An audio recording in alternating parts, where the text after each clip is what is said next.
Welcome back to another episode of my garage where I don't know what I'm doing, but chances are I'm gonna do it anyway. This video is for Harbor Freight. I have a few tools from you all. I mean, top and bottom box. Where's it at? That guy there. Torque wrench and some other bits and pieces. Heck, I even got a couple of your welders.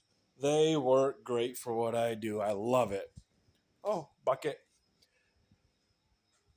This guy here, let me zoom in.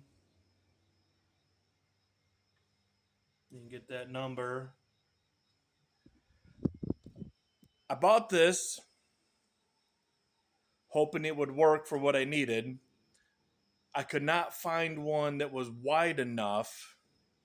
This is a 1984 Dodge D150. From that fender lip to that fender lip is 65 inches. I had to add 6 inches onto this so it'll work. Did I have to buy this particular one? No, I could have spent way more. Squirrel. And got something else. I didn't want to do that. I go to Harbor Freight because that's my store. I love going there. It's helped me build a lot of stuff. Add 6 to 8 inches on there to your engine support bar. And boy, oh boy, she would be fantastic. It still works, still got the job done.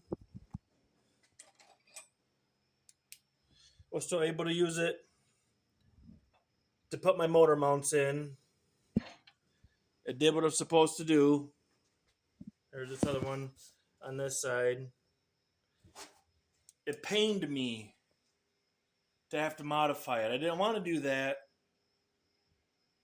but I had to because I wasn't going to spend this $80. $80 for that. Not a bad price. I just had to modify a little bit.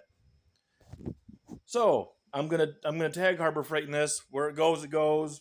I'm a very did I mention very small content creator? I won't even say I'm a content creator.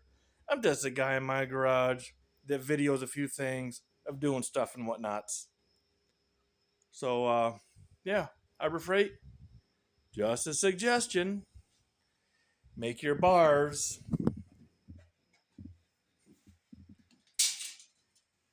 65 inches instead of 59. I say 59 because I did use this. I did cut that off and weld it on there. I think it's 59. 58, 59. Close enough for who it's for. Woo! Thanks for watching. Please like, share, and subscribe. And remember, if you're not doing it, it ain't getting did. See me later.